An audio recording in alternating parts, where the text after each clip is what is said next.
ভালো করে কও। মা।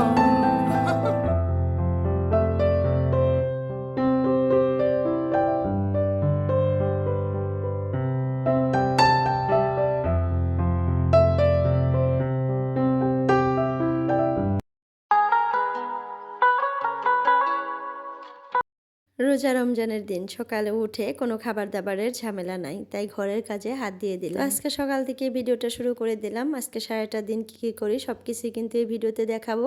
আর আমি এই রুমটা কিভাবে সাজাইলাম কাল কাজে বলছিলাম ভিডিওতে, কালকা না সরি পরশুদিন অনলাইন থেকে কিছু জিনিস কেনাকাটা করছি, আর সেগুলো দিয়ে ঘরটা একটু ডেকোরেশন করব। তো ডেকোরেশন তো করেই ফেলছি, আজকে কিন্তু তোমাদের সাথে আমি শেয়ার করব সেটা। হ্যালো এভরিওয়ান, আসসালামু আলাইকুম আমার প্রিয় আপুরা, তোমরা কেমন আছো? আশা করি সবাই ভালো আছো।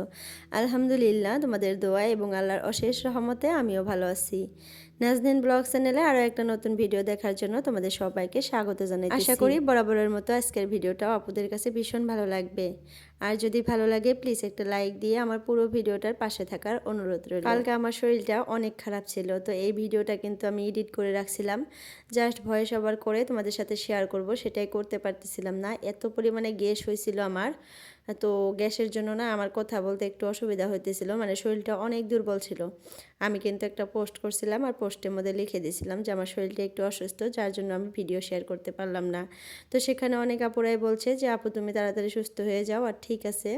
তো আপুদেরকে অসংখ্য ধন্যবাদ, তোমরা আমার জন্য হয়তো দোয়া করছো, তার জন্য আমি খুব তাড়াতাড়ি সুস্থ হয়ে গেছি। আর আজকে ভিডিওতে ভয়েস ওভার করে তোমাদের সাথে শেয়ার করবো এই ভিডিওটা। তোমরা ভিডিওটা সম্পূর্ণ দেখো, অবশ্যই ভালো লাগবে। তো দেখো সকালে ঘুম থেকে উঠছি 7টায়, তো শেষ রাতে যে সেহরির টাইমে ভাত খেয়ে একদম নামাজ টামাজ পড়ে কিন্তু আমি ঘুমাই। আর সকালে কিন্তু উঠতে একটু লেটই হয়, তারপরেও এখন আমার একটু সকালে উঠতে হয়, কারণ ছেলেটার স্কুল আছে, স্কুলে এক্সাম চলতেছে, তো ওকে 8টাতেই কিন্তু রেডি করে স্কুলে পাঠাতে হয়, তার জন্য আমাকে 7টায় ঘুম থেকে উঠতে হয়। আসলে আমার না সকালে একদমই উঠতে ইচ্ছা করে না, রাতে ঘুমাইতে ঘুমাইতে প্রায় 12টা বেজে যায়, আবার 2টার দিকে সেহরি করার জন্য উঠতে হয়, রান্নাবান্না এটা ওটা, তারপর আবার দিনে তো একটু ঘুম হয় না, তো ইফতারে রেডি করতে হয়, তো ঘুমটা একদম ক্লিয়ার হইতেছে না, আবার সকালে 7টায় উঠতে হয়। তো এরকম করে করে হয়তো শরীরটা আমার অনেক অসুস্থ হয়ে যাইতেছে, তো যার জন্য কিন্তু অনেক খারাপ লাগে। তো যাই হোক, কি আর করার, এই একটা মাস একটু কষ্ট করতেই হবে। আর একটা মাসটা কয়টা দিন গেলে ছেলের এক্সাম শেষ হলেই কিন্তু আমি সকালে একটু আরও লেট করে উঠতে পারবো, সকালে একটু ঘুম পাড়তে পারবো। তো আর 5টা নাকি এক্সাম আছে আমার ছেলের, তো এক্সামগুলো দিলেই কিন্তু আমি একটু শান্তি বা ফ্রি হই। তো যাই হোক, দেখো ঘরটা ভালো করে পরিষ্কার করে নিতেছি মুছে টুছে। আর এগুলো কিন্তু আমি প্রত্যেক দিন মুছি না, 1-2 দিন পর পর মুছি, না মুছলে ভালো লাগে না, ধুলিবালি হয়ে থাকে একদম, তার জন্য মুছে একটু ক্লিন করে রাখি। আর দেখো এই যে এগুলো দেখো আমি সুন্দর মতো সাজাইছি, দেখছো ওই যে ওয়ালের মধ্যে যে 2টা ফুল দেখতেছো এই পাশে আর ওই পাশে, ওই ফুল 2টা কিন্তু আমি অর্ডার করে আনছি। আর খিড়কির মধ্যে আমি কিন্তু ওই যে লতা পাতা লাগিয়ে দিছি, হয়তো তোমরা দেখতে পাইতেছো না নাই কিন্তু জানি না, ওই লতা পাতাগুলোও কিন্তু আমি অর্ডার করে আনছিলাম, তোমরা দেখছিলা। এই যে খিড়কির এইটুক জায়গায় আমি একটু ডেকোরেশন করছি। আর ভাবছি যে এই রুমটা অতটা করব না, এখন পর্দাগুলা সুন্দর মতো লাগিয়ে দিব। পর্দাগুলা কাটছি আমি, কালকে সেলাই করার জন্য নিয়ে যাব দর্জির কাছে, সেলাই টেলাই করে এনে সুন্দর মতো লাগিয়ে দিব। তো হাবিবা আপু কিন্তু আমার এই পর্দার লিঙ্ক চাইছিল, কিন্তু আমার মনেই নাই। আমি ভাবছি যে এই ভিডিওর কমেন্ট বক্সে আমি দিয়ে দিব এই পর্দাগুলার লিঙ্কগুলা। তো যাই হোক, আমার এই রুমটা কেমন লাগছে কমেন্টে জানাবা। এই রুমটা আমি একটু ভালো করে সাজাইছি, কিন্তু বেডশিটটা চেঞ্জ করি নাই, বেড কভারটা চেঞ্জ করব, একটু নোংরা হলে চেঞ্জ করব। নোংরা হয় নাই যে এখনও, ভাবছি যে নোংরাটা হোক, একটু চেঞ্জ করে নেব। আর এই বিছানায় তো কেউ ঘুমায় না, এমনি থাকে, তো অতটা নোংরাও হয় না। একটা আপু আমাকে বলছিল যে এই বিছানায় হোয়াইট কালারের চাদরটা পারলে দেখতে ভালো লাগে, আসলে ভালো লাগে, কারণ পর্দার সাথে না মিলে যায়, তো দেখতে অনেক সুন্দর লাগে। তো এটা নোংরা হলে আবার হোয়াইট কালারটাই পেতে দেবো ভাবছি। তো ঘরটা সুন্দর মতো পরিষ্কার করে তারপরে চলে এলাম বাইরে। আর আমি তো বেডরুমে যেতেই পারবো না, কারণ তোমাদের ভাইয়া আর মেয়ে ঘুম পাড়তেছে এখনও। তো ওরা ঘুম পাড়তে পারতেই কিন্তু আমি প্রায় সব কাজ সেরে নেই, তারপরে মেয়ে ঘুম থেকে ওঠার পর ওকে খাওয়াই। তোমাদের ভাইয়াও যেহেতু একটু দেরি করেই যায় আর লেট করে উঠে ঘুম থেকে, তো এখন দেখো আমি এইগুলা জিনিসপাতি মুছে তারপরে ঘরটা ঝাড়ু টাড়ু দিয়ে উঠান ঝাড়ু দেই, উঠানে পানি দেই, বাসন টাসন থাকলে সেগুলো ধুয়ে মুছে বাইরে শুকিয়ে দেই, কিচেনটা পরিষ্কার করি, আরও অনেক কাজ, সব কাজ আমার করা হয়ে যায়। তারপরে তোমাদের ভাইয়া ঘুম থেকে উঠে 9টার দিকে, 7টা থেকে 8টা পর্যন্ত আমি এই কাজগুলো করে নিই তাড়াহুড়া করে। এই যে দেখো এখন কিচেনটা পরিষ্কার করতে আসছি, এগুলো কিন্তু সবসময় মুছেই রাখি, ক্লিন করে রাখি, তারপরেও যখনই আসি কাজ করার জন্য তখনই কিন্তু একবার ভালো করে কাপড় দিয়ে আমি মুছে নেই। আর মাঝে মধ্যে মানে একদিন পর পরই আমি কিন্তু ভালো করে ভিমবার দিয়ে এই স্ল্যাবটা গ্যাস তারপরে টাইলসগুলো ভালো করে ঘষে মুছে নিই, তা না হলে তাল কাশটা ধরে যাবে। কারণ আমার তো চিমনি লাগানো না, এই চিমনি লাগানো থাকলে কিন্তু কাশটাটা একটু কমই লাগে। চিমনি লাগাবো একটু দেরি হবে, তো চিমনিটা লাগালে কিন্তু ভালো হবে, মানে কাশটাটা একটু কম ধরে, নোংরা কম হয়। আর চিমনিটা মানে তোমাদের ভাইয়া বলতেছে একটু ভালো কোয়ালিটিটাই লাগাবে, তার জন্য ভাবলাম যে একটু দেরি করেই লাগাই। ভালো কোয়ালিটির জিনিস লাগাইতে তো একটু টাকা বেশি লাগে, তো যার জন্য একটু দেরি করেই লাগাইতে হবে। সবসময় হাতের মধ্যে কিন্তু টাকা থাকে না, আর এমনিতেই একটার পর একটা জিনিস আনতেই হইতেছে ঘরের মধ্যে। আর নতুন বাড়িতে আসার পর কিন্তু অনেক কাজ, অনেক মানে টাকা এমনিতেই খরচ হয়ে যায়। তো যাই হোক, দেখে শুনে একটা সময় করে আর কি চিমনিটাও নিয়ে আসা হবে, এটাই বর্তমান অনেক মানে জরুরি প্রয়োজন। আর তোমাদের ভাইয়া বলছে খুব তাড়াতাড়ি আমাকে আর কি এনে দেবে। তো যাই হোক, ঈদের আগে আনতে পারে নাকি দেখা যাক, আর আনলে তো তোমাদের সাথে আমি শেয়ার করবই। তো অনেক আপুরাই আমাকে অনেক সুন্দর সুন্দর কমেন্ট করে, কমেন্টগুলোর রিপ্লাই আমি করতে চাই, করাই হয় না। করা না পারলেও কিন্তু নামগুলা নিতে পারবো, তো নামগুলো আজকে ভাবছি যে নিব, আপুদের নামগুলো নিব। কারণ না হলে আপুরা ভাববে যে আমাদের কমেন্ট হয়তো আপু পড়ে না। আমি কিন্তু তোমাদের সববার কমেন্ট পড়ি আর সাথে সাথে রিপ্লাই করি, তোমরা হয়তো দেখতেই পারো। তো যাই হোক, আপুরা অনেক ভালোবাসা দাও আমাকে, অনেক ভালোবাসা, অনেক সাপোর্ট করো, এটা দেখে কিন্তু আমার অনেক ভালো লাগে। তো ইদানিং কিন্তু আমার মানে ভিডিওতে আবার একটু ভিউ কমে গেছে, জানি না কেন। আপুরা ভালো করে দেখেন না নাই, প্লিজ আপুরা তোমরা ফুল ওয়াচ করে দেখবা। আর ভিডিওর শুরুতেই প্লিজ একটা করে লাইক দিয়ে দিবা, তোমাদের লাইকগুলো দেখলে না আমি ভিডিও করাতে একটু উৎসাহ পাই, মানে পরবর্তী ভিডিও করতে ভালো লাগে যে অনেকগুলা লাইক আসছে। এটাই, লাইকে কিন্তু আমার কোনো কিছু হয় না, কিন্তু লাইকগুলো দেখলে ভালো লাগে, এটাই যে আমাকে ভালোবেসে আপুরা ভালোবাসা দিচ্ছে। ছোট্ট একটা লাইক দিয়ে তোমরা আমার ভিডিওটা দেখে নিবা আপুরা। আর আপুদেরকে আমি এই ভিডিওর মাধ্যমে একটা কথা বলবো, আপুরা তোমাদের বাচ্চাদেরকে একটু দেখে রেখো, কারণ বর্তমানে কিন্তু কিডন্যাপার বের হয়েছে, অনেক মানে বাচ্চাকে কিডন্যাপ করতেছে। আমাদের এখানেও অনেক হয়েছে, ধুবড়িতে, তারপরে বরপেটাতে অনেক বাচ্চাদের কিডন্যাপ হয়েছে। আর মানে দিল্লিতে তো প্রায় একদিনে 3,000 2,000 এরকম করে বাচ্চা কিডন্যাপ হইতেছে, মানে কিডন্যাপার বের হয়েছে, একটা গ্যাং বের হয়েছে। তো তোমরা সবাই বাচ্চাকে অনেক সুন্দর মতো দেখে রাখো, বাড়ি থেকে একদমই বের হতে দিবা না, চোখে চোখে রাখবা।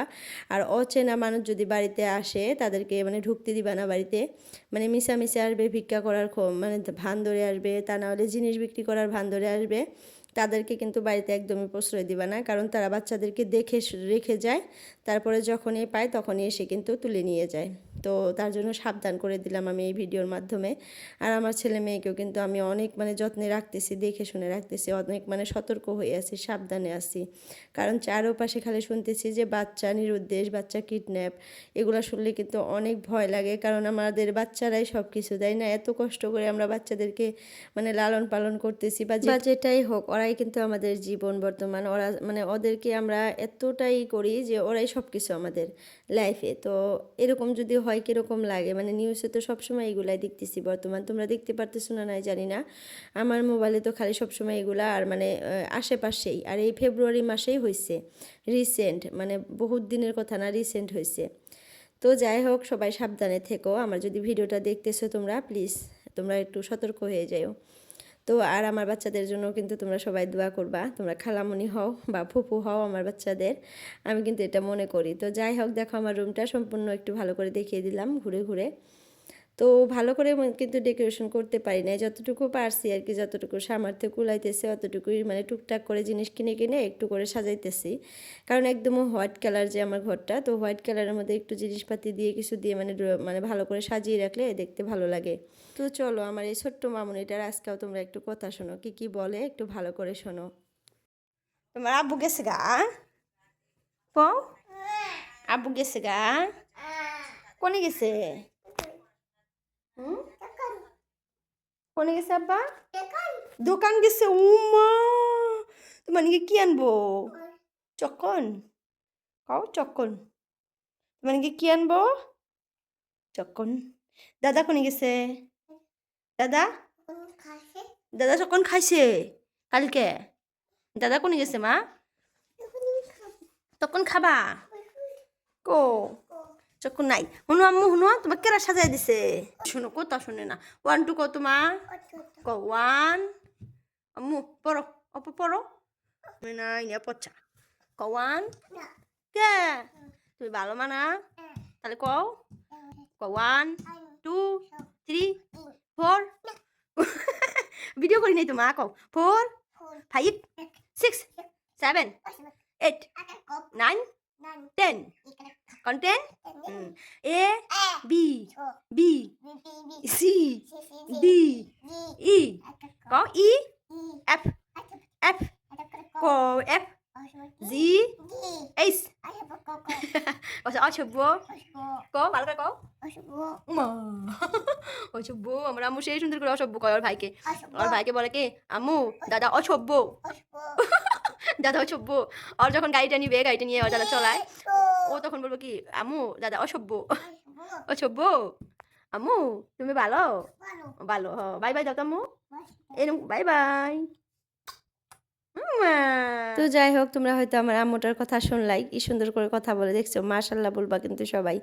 তো দেখো এই যে এখন কিন্তু এসে গেছি, আমার সব কাজকর্ম হয়ে গেছে, ও ঘুম থেকে উঠে পড়ছে, ওকে খাওয়াইছি, কাপড় চোপড় খুলে দিয়ে তারপরে আসছে আমার ভাসুরের ঘরের এখানে, মানে খেলতেছে ওরা দুই ভাই বোন, আমরা এখানে বসে বসে ওদেরকে আর কি দেখতেছি। মানে সবসময় কিন্তু এইভাবে আমি দেখিয়ে রাখি, কোনো সময় একা একা ছাড়ি না।